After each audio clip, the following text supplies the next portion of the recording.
Olá, gente, tudo bem? Como é que vão? Muito bom ter vocês aqui novamente com a gente no Economia Fora do Eixo. O Economia Fora do Eixo é uma iniciativa da Rede Jubileu Sul, em parceria com a Semana Social Brasileira e com a articulação do Grito dos Excluídos e Excluídas, né? Nessa temporada, nós estamos na segunda temporada do nosso programa. Curtam a gente nas nossas redes, né? No Jubileu Sul tem muito conteúdo maravilhoso ali para a gente curtir.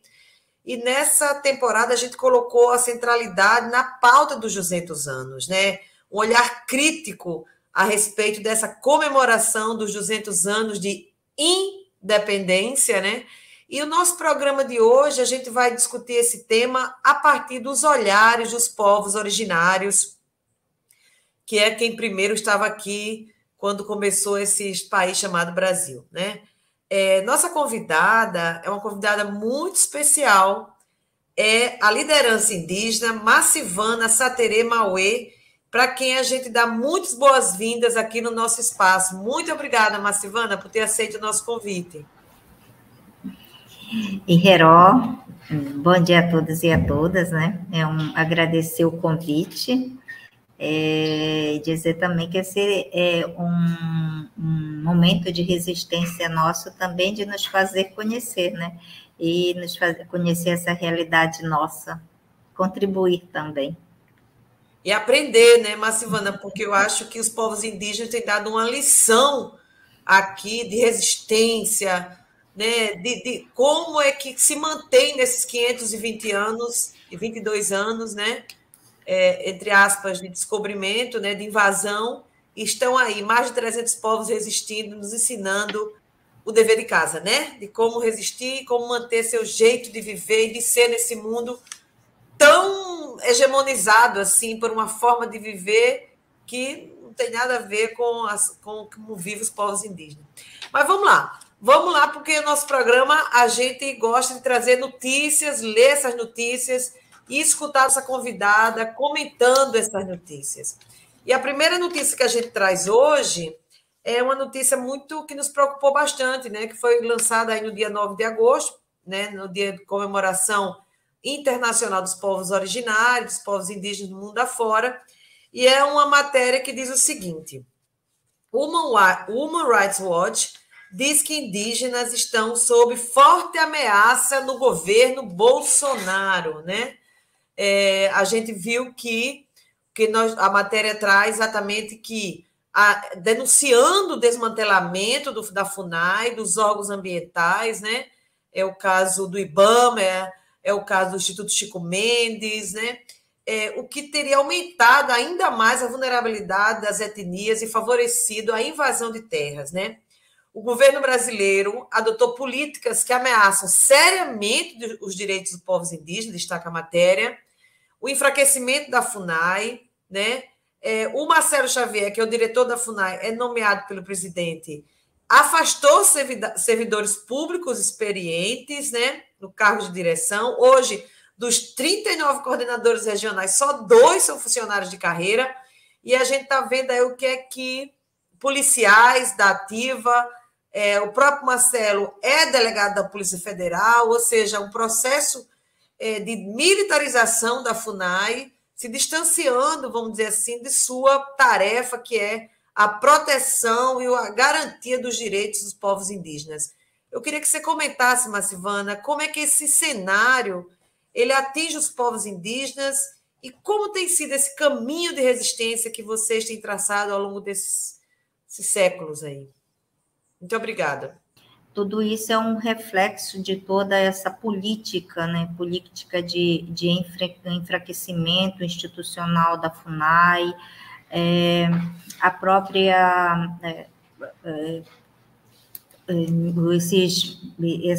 como é que eu vou dizer, essa questão das próprias leis ambientais que estão sendo atacadas também, é um reflexo desse desgoverno que nós temos aqui, né?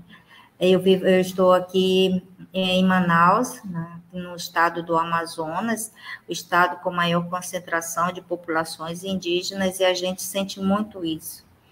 A morte do Bruno Idom que aconteceu recentemente, mas também é uma situação que está acontecendo em outros territórios aqui no Brasil, né? Os constantes ataques que nós vivenciamos, né?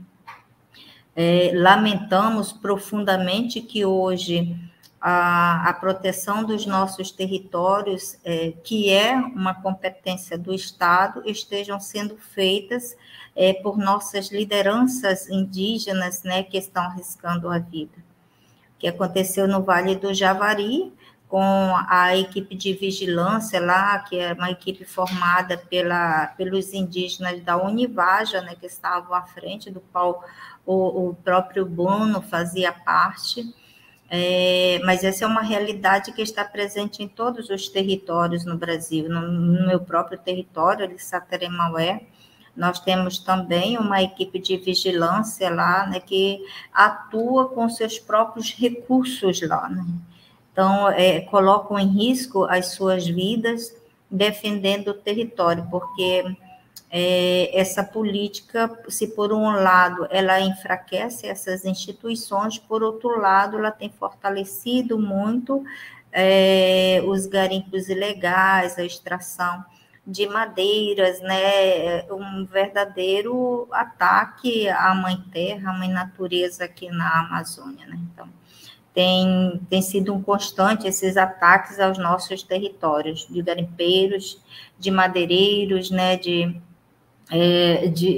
outras explorações, né? Infelizmente, a nossa região, a Amazônia, ela tem sido vista sempre numa perspectiva de exploração predatória dos nossos elementos sagrados para nós aqui, né? Então, acho que os territórios indígenas aí, que são cerca de mais ou menos de 12, não chega a 13%, né? Mas esses 13% que tem mantido o equilíbrio natural do homem, meio ambiente no mundo todo, é o que tem preservado a vida no mundo, tem sido justamente a partir dos nossos territórios que hoje estão demarcados.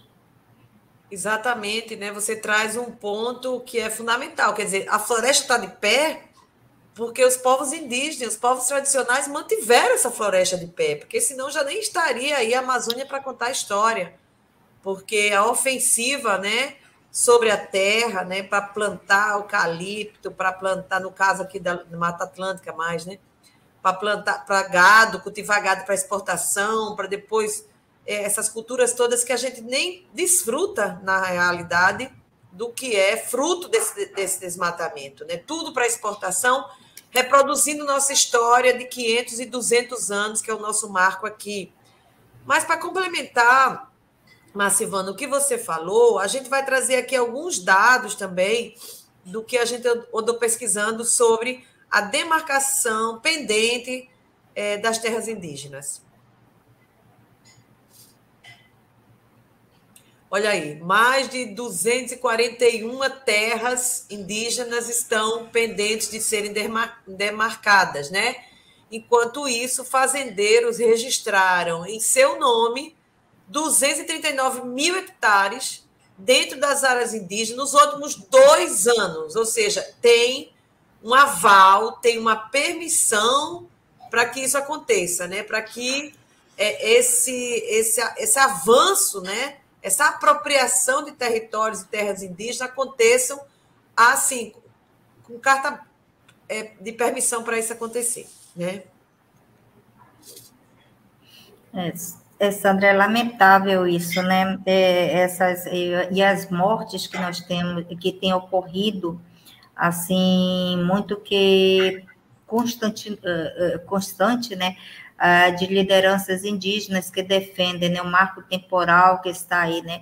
O Brasil, como todos nós sabemos, o Brasil não foi descoberto em 1500. Aqui já havia uma população há mais de 15 mil anos que estava aqui nessa região. E a Amazônia, por exemplo, A Amazônia, nós sabemos aí por pesquisas, por teses que têm sido construídas, que muito dessa vegetação da Amazônia foram plantadas, né, pelos nossos ancestrais que aqui já estavam, né? É aquela cultura que os indígenas têm hoje de pegar as mudinhas, né, de plantar no quintal. Isso é uma cultura que já vem dos nossos antepassados. Então, nossas mulheres indígenas ajudaram a construir toda essa biodiversidade que nós temos na Amazônia, né? Sempre com respeito para nós, respeito aos rios, à floresta, aos animais, né? Porque para nós indígenas não existe uma separação entre pessoa e natureza, né? Nós fazemos parte, o território faz parte do nosso corpo, né? Então, cuidar do território, cuidar do nosso corpo também, né? Vendo sempre nessa perspectiva, né? Que não há essa divisão, essa separação, portanto, a gente não tem essa visão de exploração dos territórios. Sempre foi uma convivência, uma vivência assim, muito harmoniosa entre nossos povos e a Mãe Terra, né, e a natureza. Infelizmente, hoje a gente vive um momento político, né, mas já não de hoje, a luta que tem sido pela demarcação das demais terras, né, que tem gerado os conflitos, assassinato de nossas lideranças, né? Você vive um momento em que quase que diariamente ataque a essas invasões aí que o Estado tem feito nas nossas comunidades, né? Aquelas que estão reivindicando. Dizem, então, território de norte a sul sempre foi território indígena. Obrigada, Marcivana. É isso aí. O nosso país é um território indígena.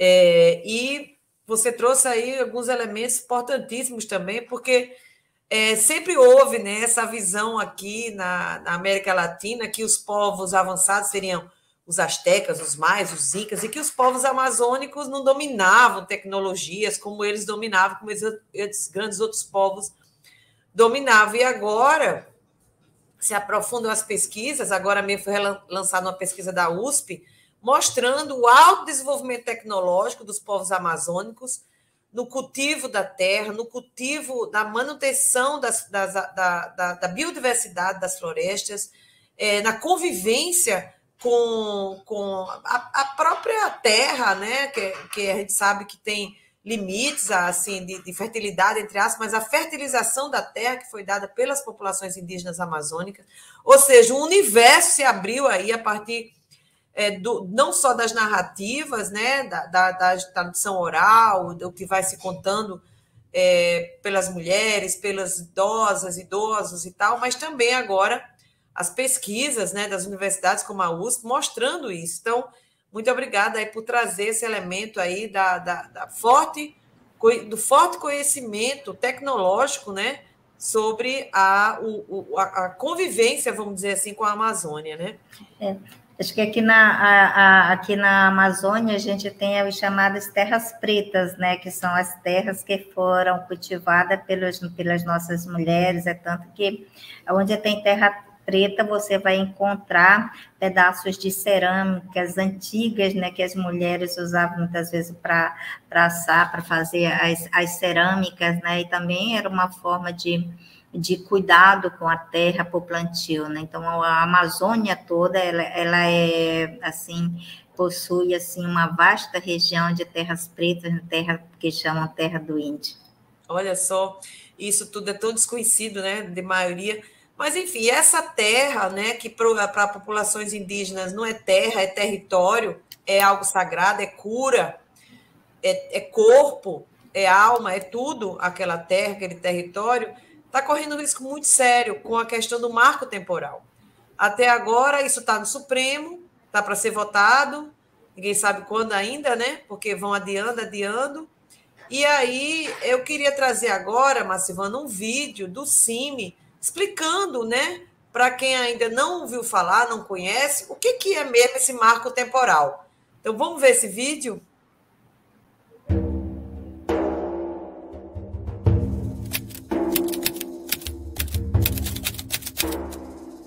Nós vemos um risco muito grande, né, de se, no momento de decisão nacional, se lotear, entendeu? Se leiloar o interesse do povo indígena, porque o povo indígena não tem dinheiro para fazer lobby, porque o povo indígena não tem representante no Congresso, porque o povo indígena não tem poder econômico para fazer pressão. Então nós temos que estar aqui presentes, os parentes têm que estar aqui pintados de urucum mesmo, tem que estar aqui com as penas na cabeça para mostrar que é um povo originário daqui, que é um povo que é filho dessa terra e que tem o direito de viver aqui. E é isso que nós viemos dizer hoje ao Congresso Nacional, aos parlamentares que estão aí. Espero que eles tenham ouvido.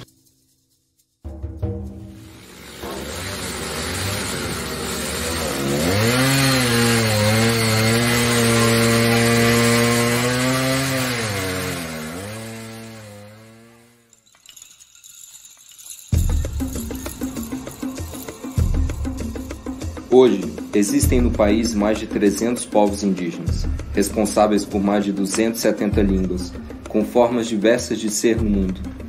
A raiz do país que somos é plural, mas a terra onde essas raízes se mantêm vivas está ameaçada. Essa terra é o lar, a vida é a história de alguém. Ela gera o sustento de muitas vidas em todo o país e é parte da garantia de sobrevivência do planeta. Em 1988, o Brasil reconheceu na Constituição Federal que o direito dos povos indígenas às suas terras é um direito originário, que vem do início, de antes do Brasil até mesmo se chamar Brasil. Isso é o que chamamos de tese do indigenato. Hoje, 34 anos após a promulgação da Constituição de 88, 2 em cada 3 terras indígenas ainda estão com seus processos de demarcação travados, deixando milhares de famílias expostas a todo tipo de violência e desproteção. Ao contrário do que diz a Constituição, o marco temporal afirma que só teriam direito ao seu território os povos que estivessem nele na data de publicação da Constituição de 88. Além do histórico de mais de 500 anos de violência contra os indígenas, essa tese desconsidera que, antes da Constituinte, os indígenas não poderiam sequer recorrer à justiça para reivindicar qualquer direito. É mais uma tentativa de apagar do mapa e da história os povos que são a mãe do que hoje chamamos de Brasil. É um extermínio deliberado de comunidades, de suas culturas e do meio ambiente. Aqueles que colocam lucro acima da vida continuam dizendo que as terras indígenas são um atraso para o setor produtivo brasileiro. Mas esse é o ponto de vista de quem semeia ganância, garimpa exploração, colhe lucro e deixa para trás uma conta escrita, com fome, sede e sangue brasileiro. O que os defensores do marco temporal não percebem ou fingem não perceber é que para as comunidades tradicionais, a terra não é pura e simplesmente um punhado de barro onde se planta e se colhe. Ela é sagrada, tem história, tradição, cultura, herança e cura. É o modo de viver e de existir.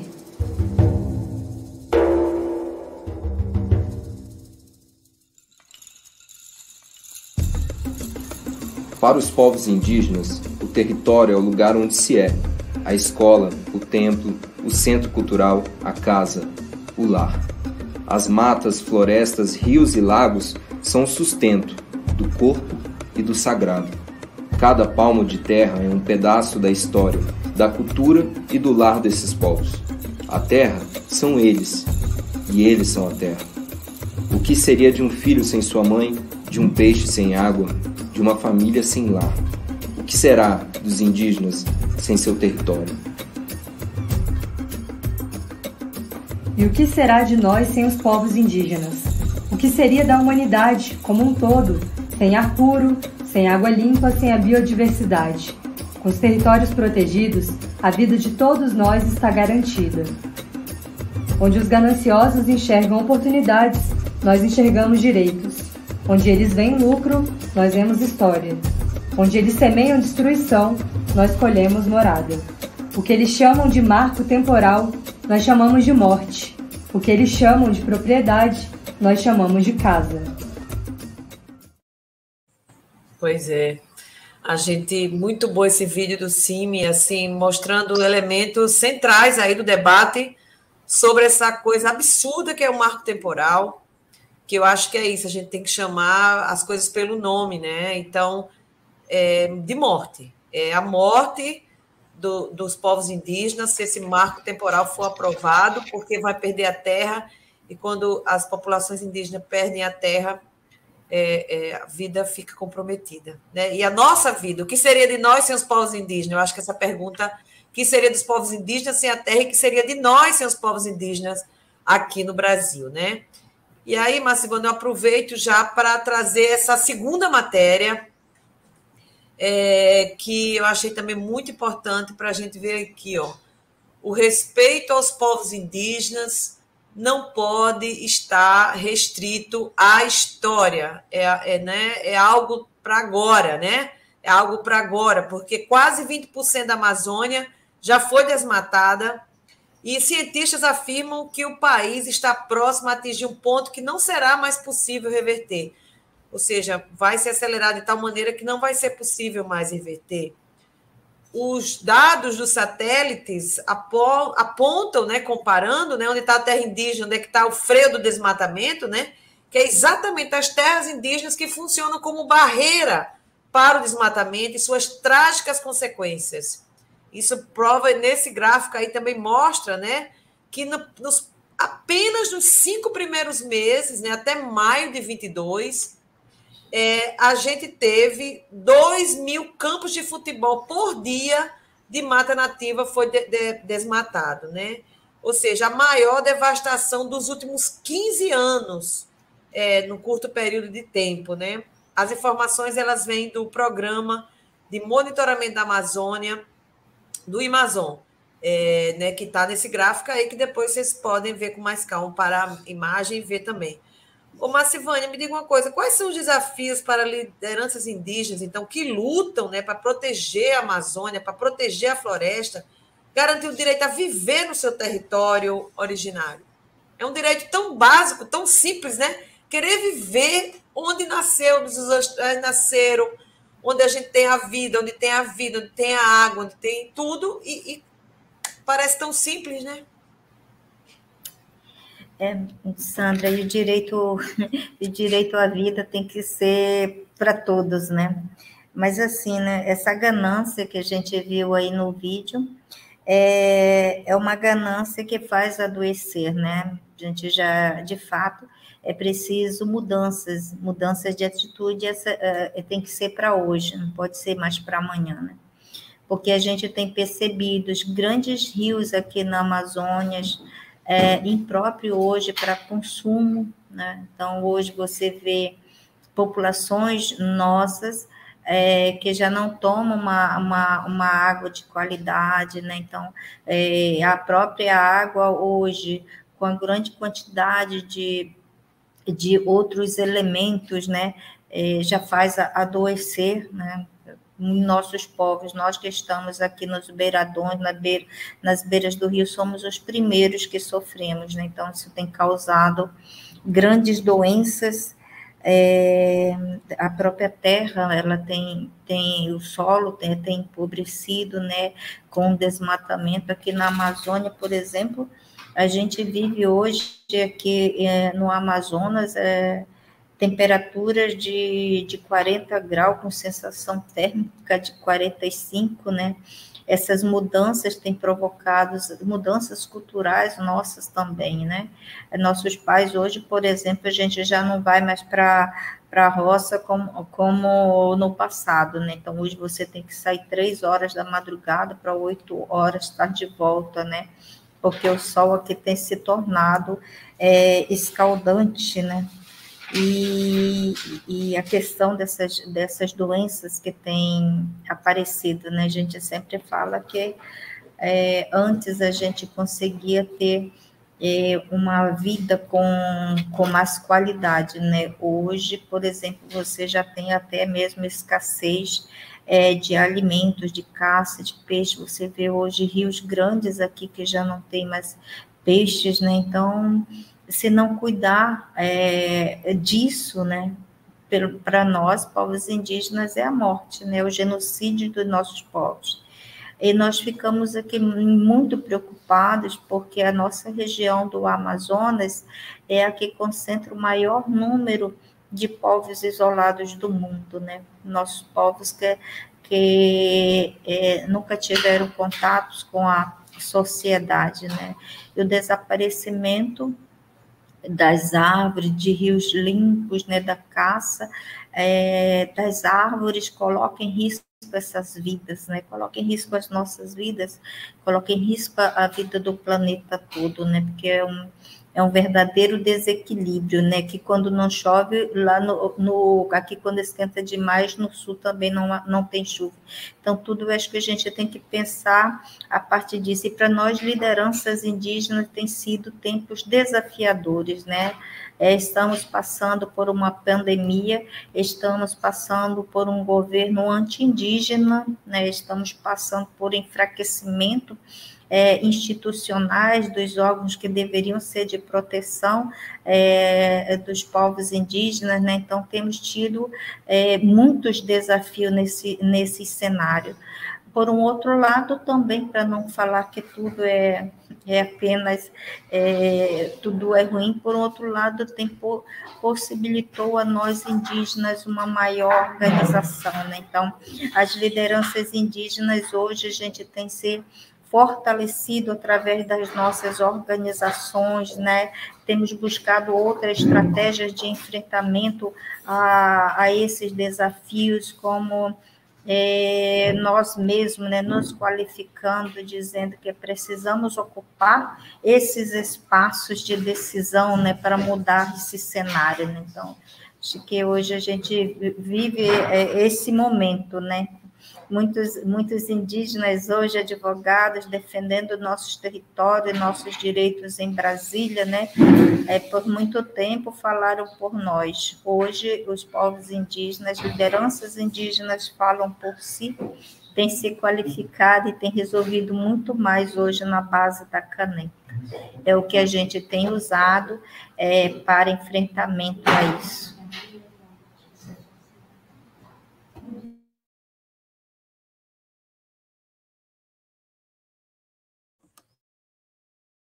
Vamos aldear aí a política, né? Muitos candidatos e candidatas aí também para ir para as eleições agora de outubro. Vamos aldear a política, elegendo também representantes indígenas para o Congresso Nacional e para as câmaras estaduais. É muito importante, gente.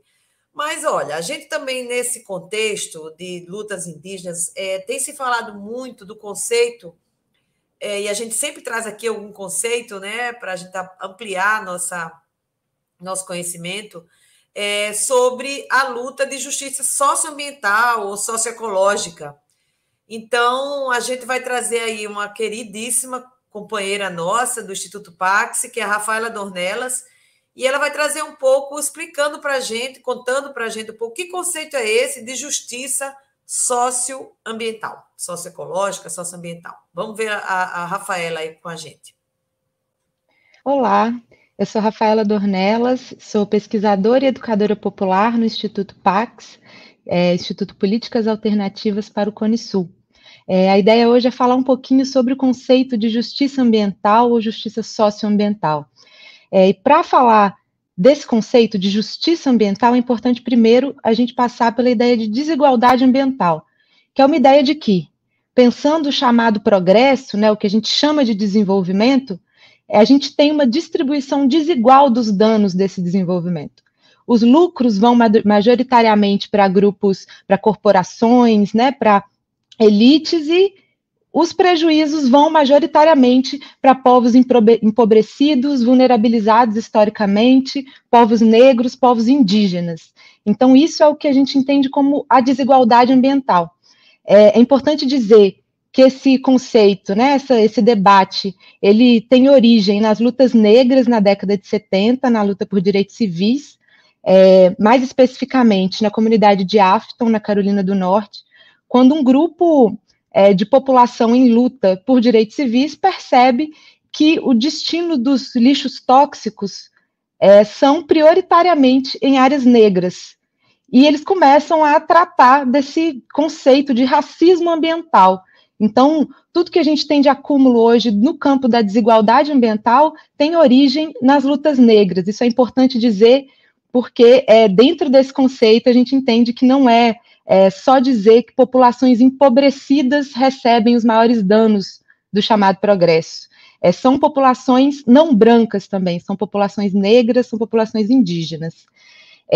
Então, essa desigualdade ambiental é o que dá origem às injustiças ambientais, podemos dar o exemplo de um megaprojeto de mineração, quando ele chega numa comunidade quilombola, uma comunidade indígena, uma comunidade de agricultores.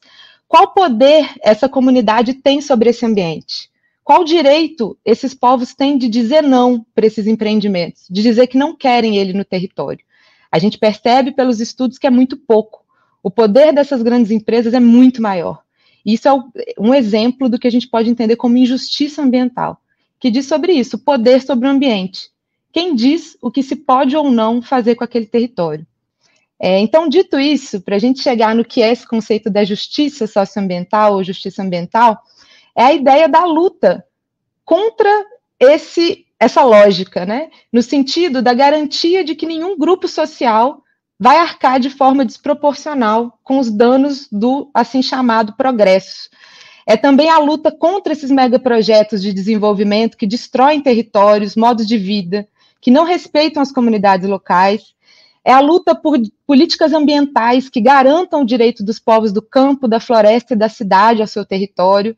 É a luta pelo direito ao saneamento básico para todos e todas. E, por último, né, considerando que isso passa muito pela questão racial, a gente entender que a luta antirracista faz parte da luta por justiça socioambiental. Então, a garantia de participação de mais pessoas negras e indígenas, tanto nos nossos espaços de debate sobre ambientalismos, quanto nos espaços institucionais, quanto dentro das nossas organizações e movimentos sociais, em espaço de destaque, em espaço de ter poder de fala e de decisão, é também parte da nossa luta contra a injustiça ambiental. Rafa, querida, traz elementos tão importantes, né, Marcivana, que toca no que você falou também, quer dizer, não deixar que falem em nome dos indígenas, mas os próprios indígenas falarem por si só. E nesse sentido ela fala, né, e você vai vendo o movimento ambientalista tanto branco, né, e quando parece que os indígenas, os quilombolas, não eram ambientalistas, né, então eu acho que essa reflexão que ela traz é muito importante para também esse lugar de fala, né, esse protagonismo que as populações negras, indígenas estão assumindo, assim, pé na porta, né? Pé na porta para ser o protagonista dessa história, não é verdade? Já vai se despedindo aí que a gente já está terminando nosso programa.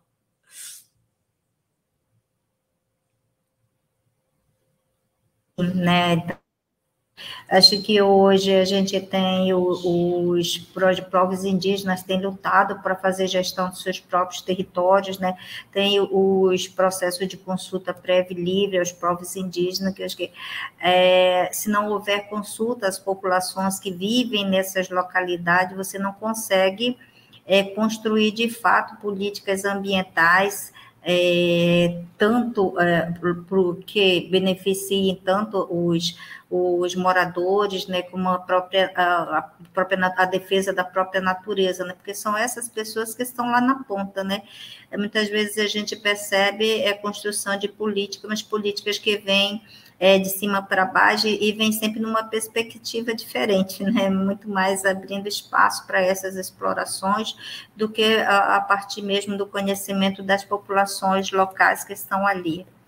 E a gente aqui no Amazonas, a gente percebe muito isso, mas queria também enfatizar a questão como eu faço parte da coordenação dos povos indígenas de Manaus em Torno, que é uma organização que fala da questão do direito à cidade, né, que também é um espaço onde nós temos grandes violações de direito, acho que direitos territoriais, né, essa questão das injustiças socioambientais está muito presente dentro das cidades, né, Quando a gente, então, e na Amazônia, quando você pensa assim, que você tem metrópoles dentro de uma Amazônia verde, né? Então, é importante pensar também a Amazônia numa perspectiva do direito à cidade, né? Me parece também, por exemplo, aqui na cidade de Manaus, acho que não é uma realidade diferente do sul e sudeste, né, que a gente vê grandes braços de rios apodrecidos, mortos, né, então é de se pensar uma política, de fato,